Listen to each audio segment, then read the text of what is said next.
Kenalkan, saya Nuna Ijwa Zafitmatan dengan NPM akhir 420. Jadi di sini saya akan menjelaskan tentang income statement atau laporan laba ruginya. Jadi di income-nya itu ada sales revenue sejumlah 1.100.000 dan juga rent revenue sejumlah 18.000. Jadi untuk mendapatkan hasilnya kita jumlah menjadi 1.118.000. Untuk berikutnya ada cost of goods sold atau harga pokok penjualannya itu dari soalnya ada 645.000. Terus ada operational expense atau biaya operasional yang berisi beban-beban. Yang pertama ada selling expense sejumlah 232.000. Terus ada administrasi expense sejumlah 99.000. Proses discountnya 10.000.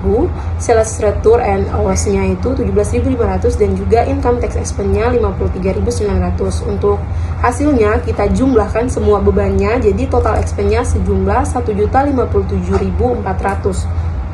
Yang berikutnya ada laba kotornya atau gross profit-nya itu kita dapat dari total income-nya dikurang dengan harga pokok penjualannya, cost of goods sold-nya tadi. Jadi hasilnya menjadi 473.000. Untuk profit before tax-nya itu ada 457.400 kita kurang dengan laba kotornya tadi. Jadi laba bersihnya adalah 15.600. Terima kasih. Perkenalkan, nama saya Jairunisa, saya dari NPM akhir 369. Setelah membuat laporan laba rugi, kita juga akan membuat laporan laba ditahan. Di sini saya akan membahas terkait retained earnings atau laba ditahan. Jadi yang sudah kita buat jurnal laba ditahan ini yaitu awalnya kita akan mencari saldo awal laba ditahan, dan saldo awal laba ditahan ini di sini sebesar 160.000. Dan juga kita akan mencari net income atau laba bersih dari laporan laba rugi yang sudah dibuat oleh teman saya. Jadi net income dari laporan laba rugi tersebut adalah sebesar 15.600. Setelah itu kita akan menjumlahkan saldo awal laba ditahan dengan net income atau laba bersihnya, yaitu sekitar 175.600. Setelah itu kita akan mencari dividennya di neraca saldo. Ternyata di neraca saldo dividennya adalah sekitar 45.000. Setelah itu kita kurangkan jumlah saldo awal laba ditahan dengan laba bersih dengan dikurangkan dengan dividennya, yaitu sejumlah 130.600. Nah, di soalnya Maher Hakim melaporkan laba sebelum pajak penghasilan selama tahun 2022 sebesar 790.000. Transaksi tambahan yang terjadi pada tahun 2022 tapi yang tidak diperhitungkan dalam 79.000 adalah sebagai berikut. Jadi yang pertama itu ada perusahaan mengalami kerugian banjir yang tidak diasuransikan sebesar 90.000 selama setahun.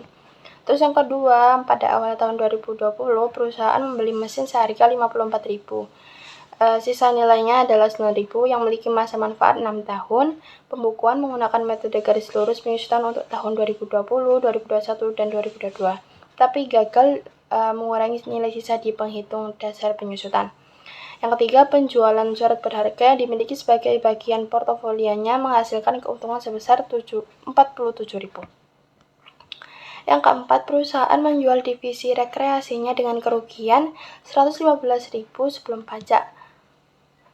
Yang kelima, perusahaan memutuskan untuk mengubah metode penetapan harga persediaan dari biaya rata-rata menjadi metode FIFO.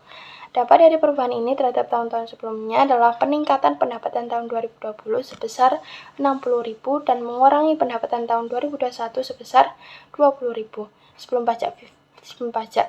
Jadi asumsinya yaitu dalam kebanyakan perusahaan, perubahan dalam laba ditahan ini berasal dari laba bersih dan dividen.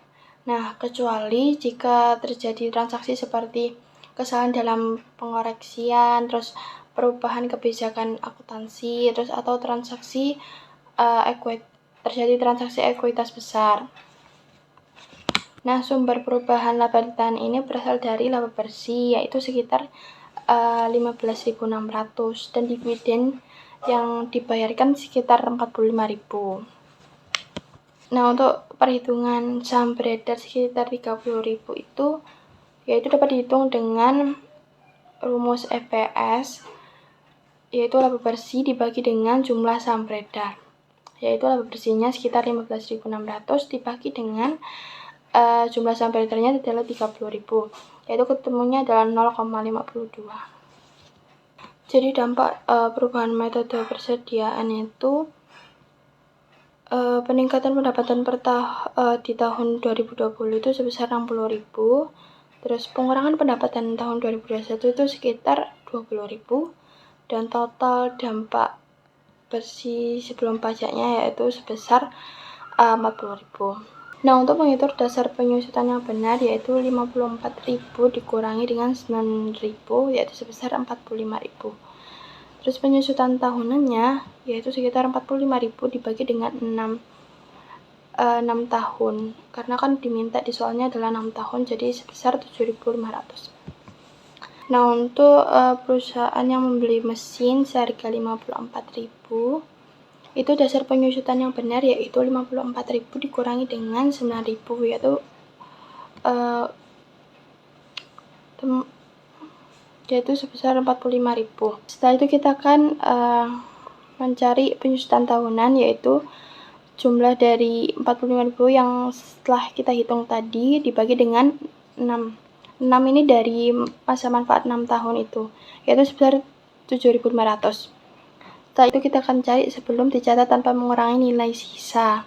Jadi 54.000 atau harga awal itu dibagi dengan 6 tahun atau masa manfaat 6 tahun itu. Jadi sekitar 9.000.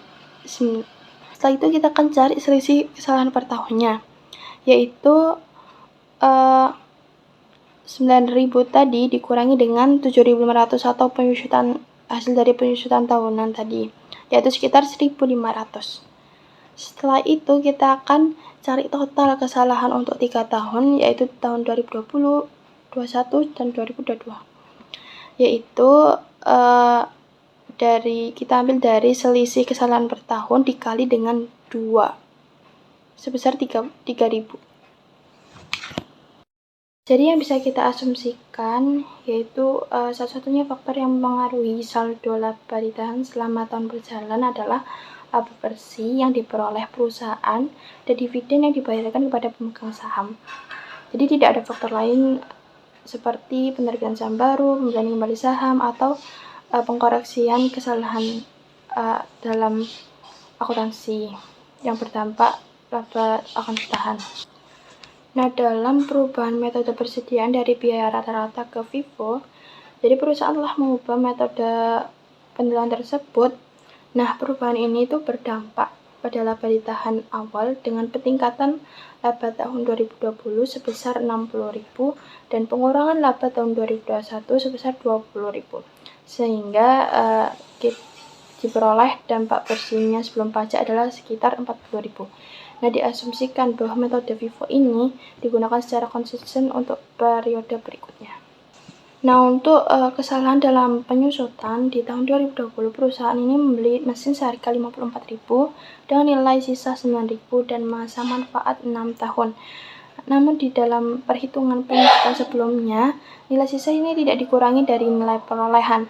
Jadi koreksi akan dilakukan dengan menghitung ulang penyusutan menggunakan metode garis lurus yang benar, terus menghasilkan penyusutan sebesar 3.000 untuk tahun 2020 sampai 2022. Nah, dalam laporan laba rugi, keuntungan dari penjualan surat berharga sebesar 47.000 sudah dicatat, serta kerugian akibat banjir sebesar 90.000 yang tidak diasuransikan. Nah, diasumsikan bahwa tidak ada keuntungan atau kerugian yang sangat besar dari yang dapat mempengaruhi laba perusahaan tersebut. Nah, untuk kerugian dari operasi yang sudah dihentikan itu, perusahaan telah menjual divisi rekreasinya dengan kerugian sebesar 115.000 sebelum pajak. Nah, transaksi ini tuh memenuhi kriteria sebagai operasi yang dihentikan, sehingga dapat dicatat secara terpisah dalam laporan laba rugi. Nah, diasumsikan bahwa tidak ada dampak keuangan tambahan dari penjualan divisi ini pada tahun sebelumnya.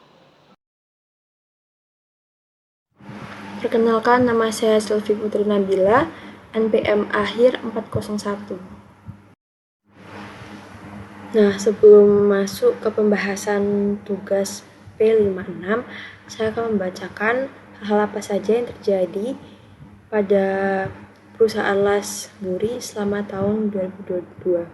Untuk yang pertama, perusahaan Lasburi menjual sebagian portofolio investasinya seharga 15.000. Transaksi ini menghasilkan keuntungan sebesar 3.400 bagi perusahaan.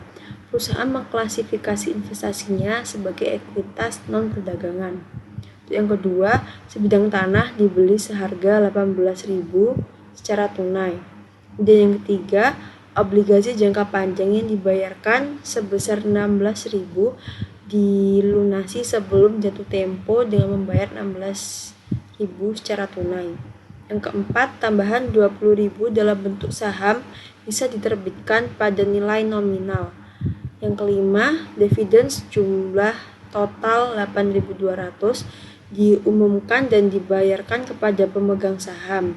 Dan yang keenam, adalah laba bersih untuk tahun 2022 adalah 32.000 setelah memperhitungkan penyusutan sebesar 11.000. Dan yang ketujuh, tanah dibeli melalui penerbitan obligasi setelah 30.000 senilai 30.000. Kemudian yang 8, pada tanggal 31 Desember 2022 kas sebesar 32.000, piutang usaha sebesar 41.600 dan hutang usaha sebesar 30.000.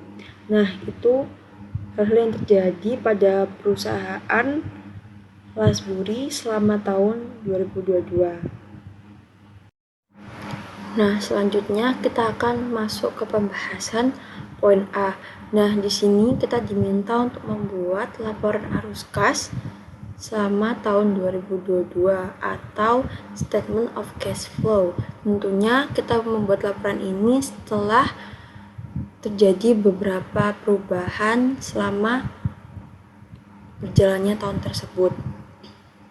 Nah, di laporan arus kas ini kita bagi menjadi beberapa bagian. Yang pertama itu ada arus kas dari aktivitas operasi atau cash flow from operating activities. Di sini ada net income atau laba bersih sebesar 32.000. Kemudian kita membuat penyesuaian terhadap laba bersih. Di situ ada depreciation atau penyusutan sebesar 11.000.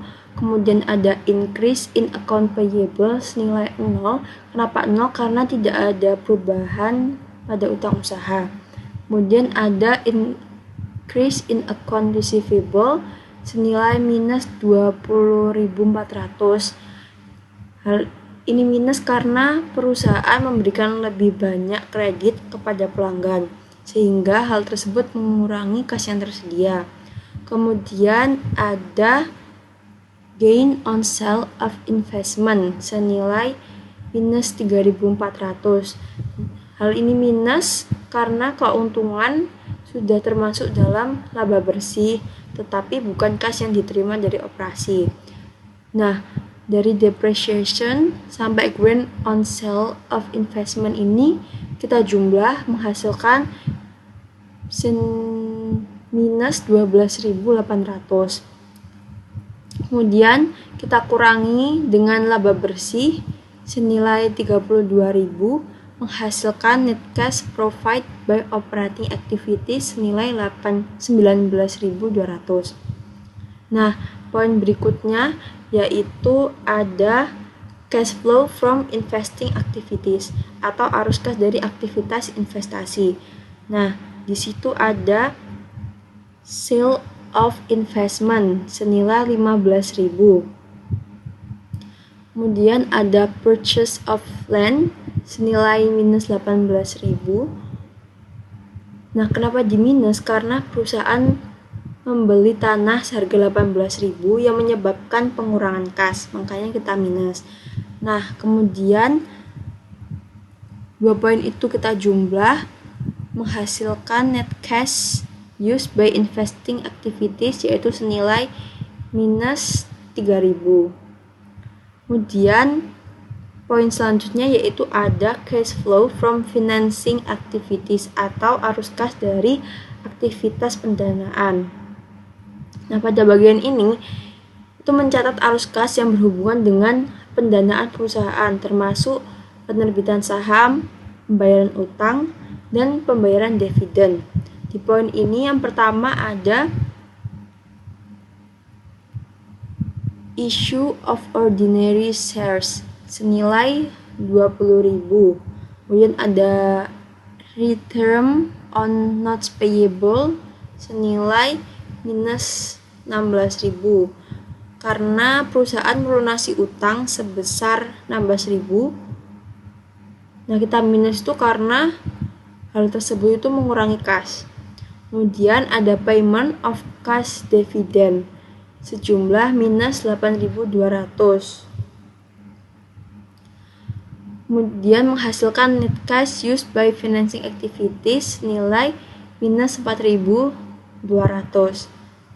Nah, dari net cash provided by operating activities sampai net cash used by financing activities itu kita jumlah menghasilkan net increase in cash senilai 12.000. Kemudian kita jumlah dengan cash of beginning of year senilai 20.000 menghasilkan cash at end of year senilai 32.000. Nah, berikutnya kita akan masuk ke pembahasan poin B. Nah, di poin B ini kita diminta untuk membuat laporan posisi keuangan sebagaimana yang akan muncul pada tanggal 31 Desember 2022 atau akhir tahun 2022. Nah, untuk poin aset yaitu ada cash sebesar 32.000. 32.000 ini merupakan saldo kas perusahaan pada akhir tahun 2022. Kemudian ada account receivable senilai 41.600.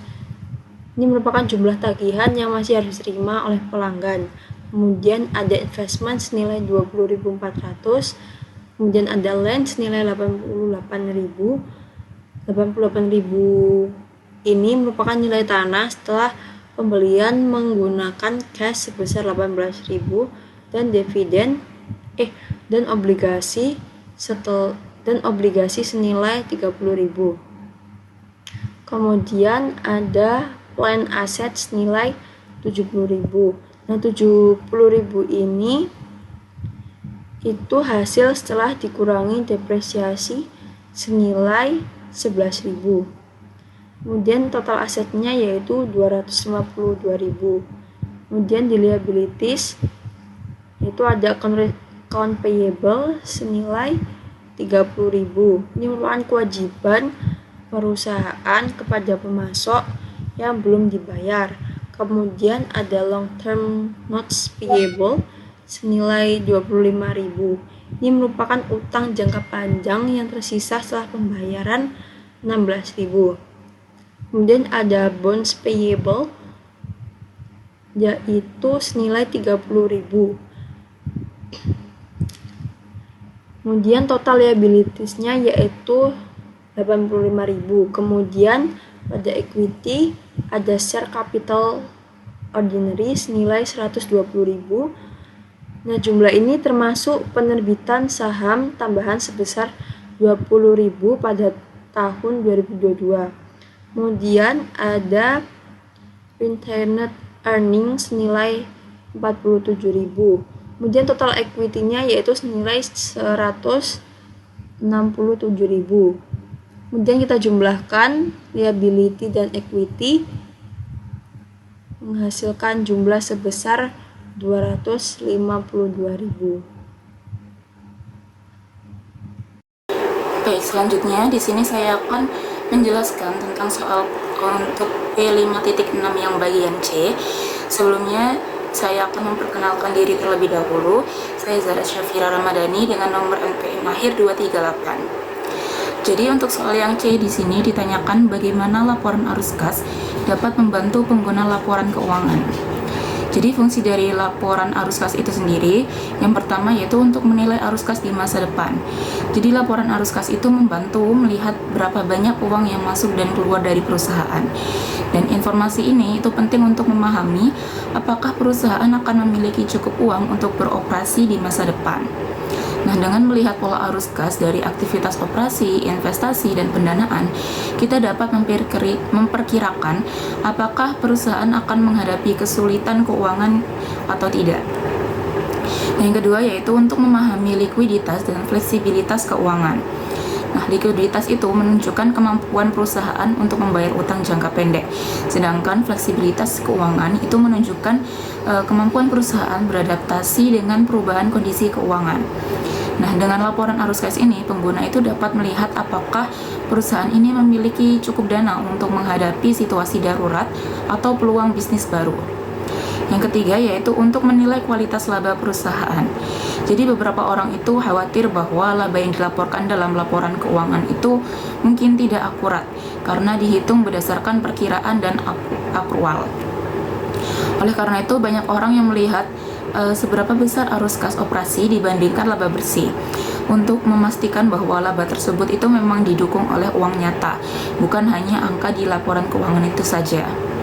Nah, dalam kasus ini, rasio arus kas dari operasi terhadap laba bersih adalah 60%, yang dimana angka tersebut itu didapat dari 32.000 dibagi 19.200, yang artinya dari laba bersih sebesar $32.000, sebanyak $19.200 itu berasal dari arus kas nyata yang dihasilkan oleh aktivitas operasi. Jadi kesimpulannya, jika perusahaan itu memiliki arus kas operasi yang kuat, maka laba yang dilaporkan itu lebih dapat dipercaya. Sehingga dengan laporan arus kas, investor dan pemangku kepentingan itu dapat membuat keputusan yang lebih baik tentang masa depan perusahaan.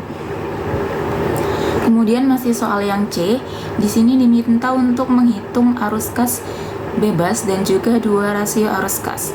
Nah, untuk mencari arus kas bebas itu berasal dari arus kas bersih dari kegiatan operasi dikurangi dengan pembayaran tanah dan dividen.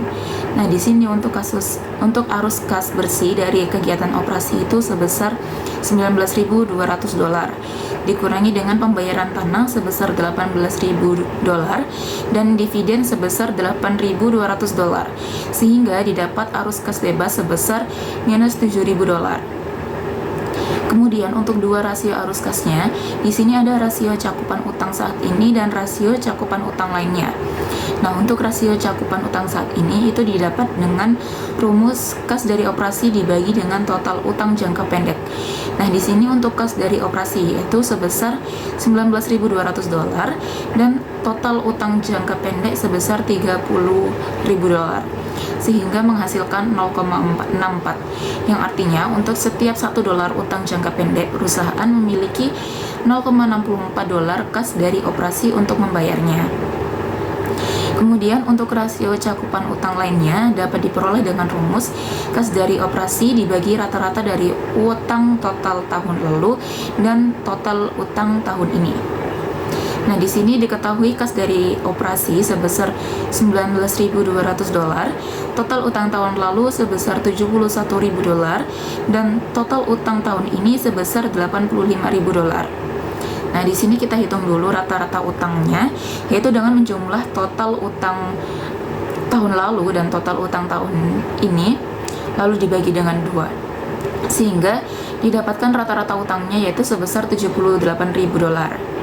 Lalu kita masukkan ke rumus untuk mencari rasio cakupan utang lainnya, yaitu $19.200 dibagi dengan $78.000 sama dengan 0,25, yang artinya untuk setiap $1 utang rata-rata yang dimiliki oleh perusahaan hanya ada $0,25 kas dari operasi untuk membayarnya. Sekian pembahasan dari kami. Mohon maaf bila ada kekurangan maupun kesalahan dalam menjelaskan. Terima kasih atas perhatiannya.